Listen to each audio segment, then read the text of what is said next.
ஒன்றிய அரசால் வழங்கப்படாததால் ஏற்படும் சிரமங்கள் குறித்து இங்கே விவாதிக்கப்பட்டது. குறிப்பாக நம்முடைய PMAY பிரதான் மந்திரி ஆவாஸ் யோஜனா என்ற கிராமப்புறங்களில் ஏழைகளுக்கு வீடில்லாத ஏழைகளுக்கு அந்த வீடுகளை கட்டுவதற்கு உண்டான ஒன்றிய அரசின் திட்டம் அது 1,20,000.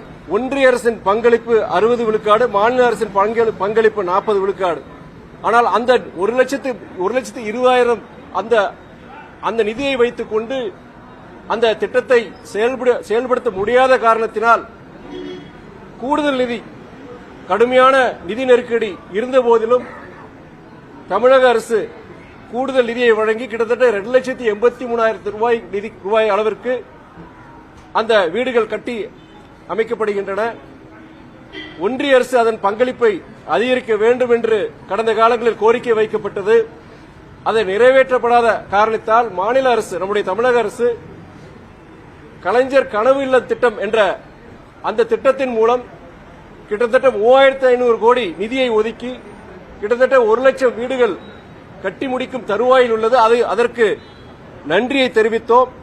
அது மட்டுமல்லாது இப்போது கிராமப்புற சாலைகள் திட்டம், அந்த திட்டத்தின்படி 4வது ஃபேஸ் 4 இப்ப நடந்துட்டு இருக்கு. இந்த திட்டத்தினுடைய என்னன்னா, ஏற்கனவே வெர்ஜின் ரோட்ஸ், ஏற்கனவே சாலைகள் இல்லாத இடங்கள்ல தான் இந்த திட்டத்தின்படி அந்த நிதி ஒதுக்கப்படுது. தமிழ்நாடு பொறுத்தவரைக்கும் வளர்ந்த மாநிலம், ஏற்கனவே கிட்டத்தட்ட 99 விழுக்காடு சாலைகள் ஏற்கனவே அமைக்கப்பட்டிருக்கு. ஆனா 5 வருஷத்துக்கு 8 வருஷத்துக்கு ஒரு தடவை நம்ம அதை மெயின்டெனன்ஸ் பண்ண வேண்டியிருக்கு.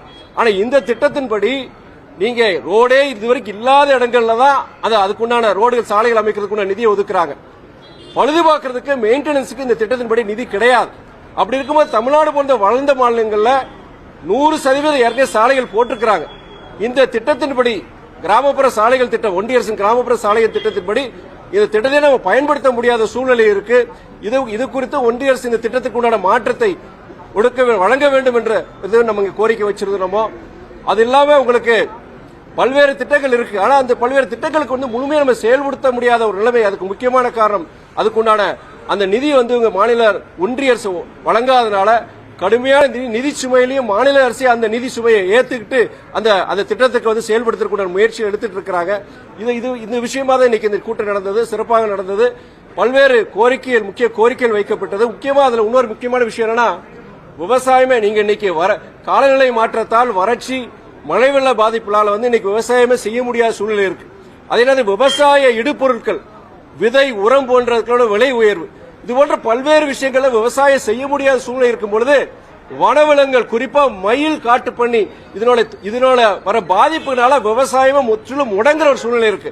தமிழ்நாட்டு மாத்திரம் கிடையாது, கேரளா பல மாநிலங்கள் இந்த சூழ்நிலை, இந்த ஆபத்து இருக்கு. தமிழ்நாட்டில் இன்னைக்கு பொறுத்தவரைக்கும் காட்டுப்பன்னிகள் பாதிப்பு இல்லாத எந்த ஒரு மாவட்டமும் கிடையாது.